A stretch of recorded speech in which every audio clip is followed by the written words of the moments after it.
अयोध्या के राम मंदिर में कथित चढ़ावा चोरी मामले में एफआईआर दर्ज कर ली गई है। मामले में ट्रस्ट के सदस्य कृष्ण मोहन की शिकायत पर एफआईआर दर्ज हो गई है। एसआईटी की शुरुआती जांच के बाद रिपोर्ट दर्ज कराई गई। श्री राम जन्मभूमि तीर्थ क्षेत्र ट्रस्ट ने अपनी तरफ से चोरी और धोखाधड़ी की धाराओं में प्राथमिकी दर्ज कराई है। बताया जा रहा है कि एफआईआर में 8 लोगों का नामजद किया गया है। इसमें रामाशंकर यादव, टिन्नू यादव, अनुकल्प मिश्रा, अविनाश शुक्ला, मनीष यादव, रामाशंकर मिश्रा, सुभाष और करुणेश का नाम शामिल है। ट्रस्ट की ओर से दर्ज कराए गए मुकदमे में महासचिव चंपत राय, अनिल मिश्रा या गोपाल राव जैसे बड़े नाम आरोपियों की सूची में नहीं है, जिनको विपक्षी दल लगातार चढ़ावा चोरी पर घेर रहे हैं। वहीं विश्व हिंदू परिषद ने कल ही एफआईआर दर्ज करने की मांग की थी और कहा था कि इसकी जांच तेजी से पूरी करके फास्ट ट्रैक कोर्ट से हर रोज सुनवाई करवाकर दोषियों को सजा दी जाए। आपको बता दें कि राम मंदिर में एसआईटी ने प्रारंभिक रिपोर्ट सौंप दी है। श्री राम मंदिर से चढ़ावे की कथित चोरी के मामले में एसआईटी की प्रारंभिक रिपोर्ट में व्यवस्था पर सवाल उठाए गए। मौके की स्थिति, 150 से अधिक लोगों से पूछताछ, सीसीटीवी तथा मौजूदा व्यवस्था को रिपोर्ट का हिस्सा बनाया गया। सबकी भूमिका का उल्लेख है, लेकिन अभी सीधे तौर पर किसी को जिम्मेदार नहीं ठहराया गया है। विस्तृत रिपोर्ट में हर व्यक्ति की जवाबदेही तय हो सकती है। तो बड़ी और अहम खबर आप तक पहुंचा रहे हैं। आखिरकार राम मंदिर चढ़ावा चोरी मामले में कार्रवाई हुई है। राम मंदिर ट्रस्ट के सदस्य की शिकायत के बाद से 8 लोगों पर एफआईआर दर्ज की गई है।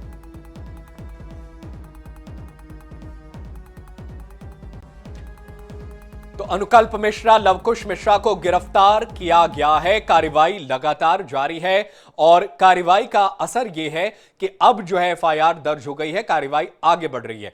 और चलिए इसी खबर पर ज्यादा जानकारी हासिल करते हैं। हमारे साथ बीएस लाठी हमारे सहयोगी जुड़ गए हैं, उनका रुख कर लेते हैं। बीएस, ये बड़ी और अहम खबर आज निकलकर सामने आई पूरी तरीके से, जब एसआईटी की रिपोर्ट सामने आई और कहा भी ये जा रहा था जिस तरीके से एसआईटी जो है वो संदेह जाहिर कर रही थी। पूरे मामले में 8 लोगों का नाम दर्ज तो हुआ है, लेकिन कई ऐसे नाम हैं जो अभी भी उस लिस्ट में नहीं है जिस पर विपक्ष जो है आरोप लगा रहा था। क्या कुछ अपडेट है? नहीं, उसमें देखिए सबसे बड़ी बात तो एफआईआर लगातार जो विपक्ष हमलावर था और उसमें आज जो सूबे के मुखिया हैं योगी आदित्यनाथ, लगातार विपक्ष जो हमलावर था और एसआईटी मिली थी और प्रथम जो रिपोर्ट है, पहली रिपोर्ट जो थी वो उन्होंने एसआईटी ने सौंपी थी और उसमें जो नाम आए थे उस आधार पे उन्होंने दर्ज किया था। आज एफआईआर के लिए सरकार ने आदेश कर दिया कि इन लोगों के खिलाफ एफआईआर दर्ज हो। 8 लोगों नामजद किए गए हैं और श्री राम जन्मभूमि थाने में एफआईआर दर्ज की गई है और कई लोगों को अज्ञात में बनाया गया है। अब लवकुश मिश्रा से पहले भी पैसे बरामद हो चुके हैं, ट्रस्ट पहले भी कार्रवाई कर रहा था। बीएस, आपसे एक माफी चाहूंगा, एक जो आवाज आ रही है ना जो बाहरी टीवी की, उसे आप म्यूट कर दीजिए। वो चीज जो है वो परेशानी के सबब बन रही है। और सवाल आपसे जो मेरा है, एक अपडेट आपसे ये जानना चाहता हूं। बस बहुत ऐसे बड़े नाम हैं जिन पर एफआईआर दर्ज नहीं हुई है, जिस पर विपक्ष सवाल उठा रहा है। चंपत राय जैसे नाम है और इसके अलावा अनिल मिश्रा का नाम है। बिल्कुल, जिस तरह से लगातार सवाल उठ रहे थे, विपक्ष घेर रहा था और इसीलिए तो अज्ञात में नाम दर्ज किए। जो भी नाम सामने आएंगे उनको पुलिस दर परत खोज करेगी। और पहली बात तो जो एसआईटी ने जो रिपोर्ट, अभी एसआईटी की जांच चल रही है। अब उत्तर प्रदेश पुलिस में राम जन्मभूमि थाने में एफआईआर दर्ज की गई है। अब उसमें जो नाम सामने, जो चेहरे सामने आएंगे उसके ऊपर कार्रवाई और शिकंजा कसा जाएगा। 8 लोगों के नाम जो बाई नामजद किए गए हैं, वो जिस तरह से एफआईआर दर्ज किया गया है और लोगों को अज्ञात में लिया गया है, तो दर परत खोली जाएगी और जो भी साक्ष्य सामने आएंगे उनको संकलन करते हुए एसआईटी और उत्तर प्रदेश पुलिस आगे बढ़ेगी।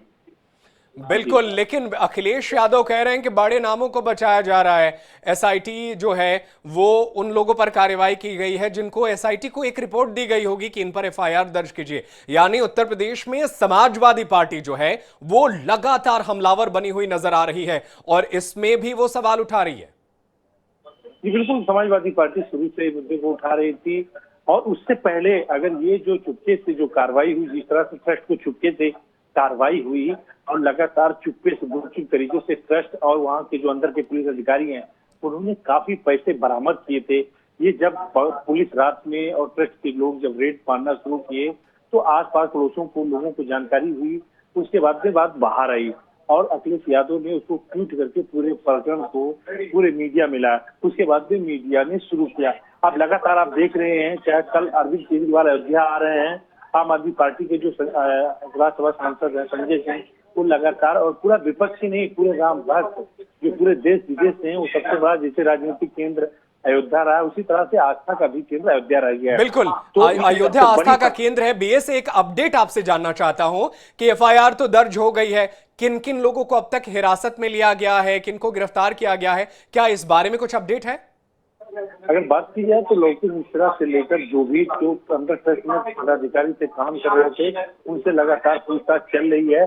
अभी ये कहना जल्दबाजी होगी कि किसी को हिरासत में लिया गया है, और एसआईटी ने जैसे कहा था कि जितने भी जांच से जुड़े हुए लोग हैं, जिनके नाम सामने आए हैं, गोपाल राव पहले भाग के गए थे, जो आरएसएस के दत्तभाई बोले हैं, उनके साथ कर्नाटक भाग के गए थे। तो ट्रस्ट से जुड़े हुए जो भी लोग हैं, एसआईटी ने कहा वो ट्रस्ट से बाहर नहीं जाएंगे और मंदिर से जुड़ी हुई जो चीजें हैं मंदिर कैंपस में ही रहेंगे।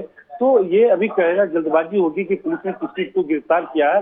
हाँ, इस एफआईआर के बाद गिरफ्तारी का जो दायरा है वो जल्द बढ़ेगा और बड़े लोगों के ऊपर कार्रवाई होगी, क्योंकि जो छोटी मछलियां जिस तरह से ट्रस्ट के ऊपर आरोप लगातार, चाहे हिंदू हो, चाहे विपक्ष हो, चाहे जो भी हो, लगातार सवाल उठा रहा था।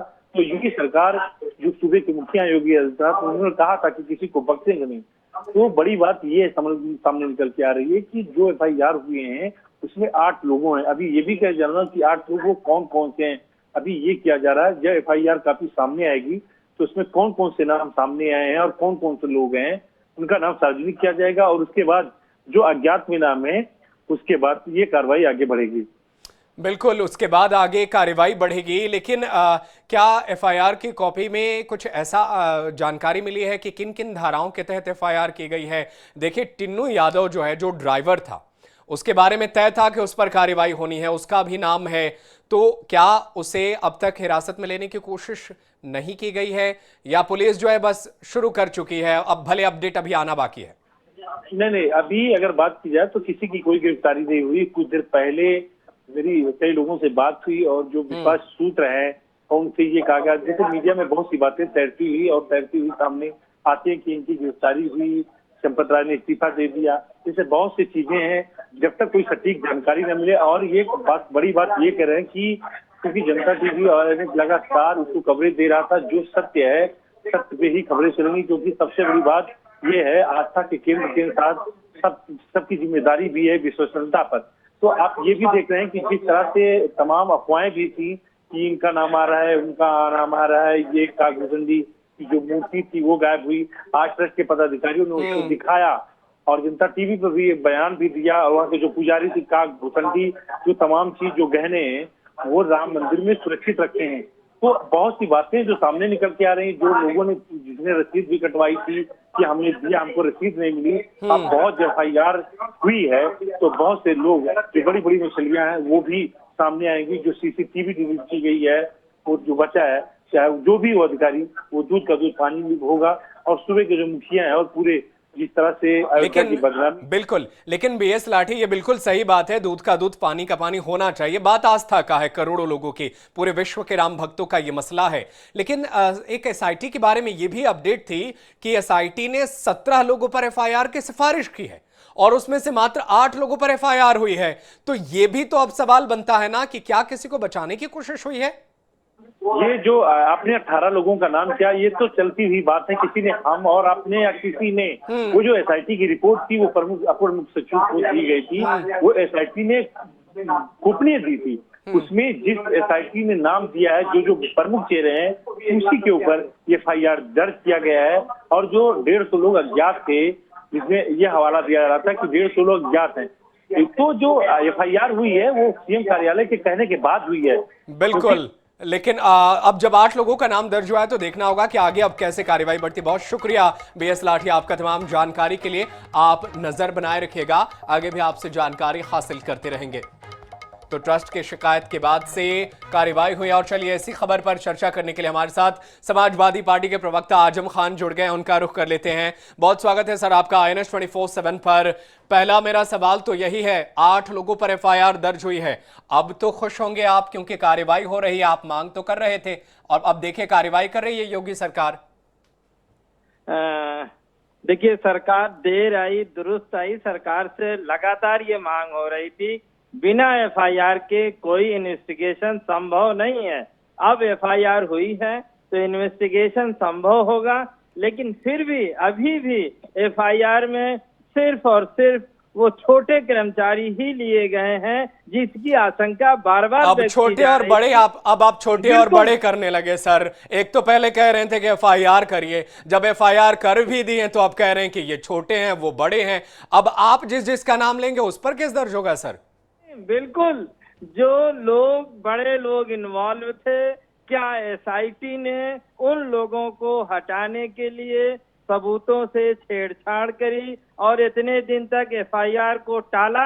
FIR तो तुरंत दर्ज होती है ना। अगर कोई किसी भी आदमी ने रिक्वेस्ट करी कि ये परेशानी है तो FIR तो दर्ज होनी चाहिए थी।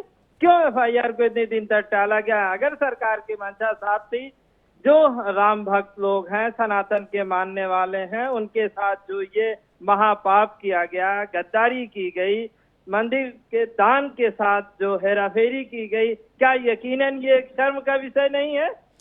तो शर्म का विषय है, तभी तो कार्रवाई हो रही है ना। अब उसमें आप छोटे बड़े ढूंढने लग रहे हैं। पहले तो आप कहते थे कार्रवाई नहीं हो रहा। अगर पुलिस FIR दर्ज करेगी तो पहले पुख्ता जांच पड़ताल करेगी ना कि चोरी हुई है कि नहीं हुई है, या किसी का भी नाम दर्ज कर देगी? क्या कार्रवाई का ये तरीका सही है कि पहले ऐसे लोगों से जांच कराई जाए जो सरकार के ही मातहत हैं, सरकार के ही हुजूरी में रहते हैं, बिना किसी लीगल राइट्स के? जब तक आपके पास कानूनी हक नहीं होगा, जब FIR हो गया तो इन्वेस्टिगेशन के पास कानूनी अधिकार होता है कि वो जांच को कुछ भी जब्त कर सके, लोगों को अरेस्ट कर सके। आखिर आज अरेस्ट हो रहे हैं ना लोग, ये लोग 8 दिन पहले ही अरेस्ट होने चाहिए थे। 8 दिन में हो सकता है उन लोगों ने सबूतों के साथ हेराफेरी हेराफेरी। अब पहले कह रहे हैं कि उसकी कोई लीगल राइट्स नहीं है SIT की, अब कह रहे हैं कि सबूतों के साथ हेराफेरी। आप मतलब चारों तरफ से आप ही खेलना चाहते हैं। सवाल यह है कि आप लोगों ने आरोप लगाया था, FIR दर्ज कराने के लिए आप लोगों ने आवेदन दिया था क्या थाने में? FIR जो लोग वहां जिम्मेदार थे, अयोध्या में कई एप्लीकेशंस पड़ी हैं, आप चाहें तो पता कर लें। समाजवादी पार्टी ने दिया था क्या एप्लीकेशन?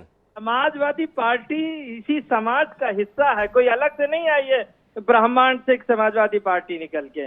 जब समाज के वहां अयोध्या के महंत और तमाम लोग जो वहां से जुड़े हैं, उन्होंने एप्लीकेशन दिया तो उस एप्लीकेशन पे कार्रवाई होनी चाहिए थी, लेकिन सरकार उसको दबाए बैठी रही, कोशिश करती रही कि वो चीजें लिपापोती हो जाएं और छोटी मछलियां फंस जाएं और बड़े लोग आराम से इससे निकल जाएं। ये कोशिश उसकी कामयाब हुई है। हम उम्मीद अब भी करते हैं, चलिए आज के डेट में भी कम से कम निष्पक्ष और ईमानदार जांच हो जाए। बिल्कुल, निष्पक्ष और ईमानदार जांच होनी भी चाहिए क्योंकि विश्व भर के राम भक्तों का ये पूरा मामला है। बहुत शुक्रिया आजम खान साहब हमारे साथ जुड़ने के लिए और इस खबर पर अपनी अहम बात, अपना पक्ष रखने के लिए। बहुत शुक्रिया तमाम जानकारी के लिए।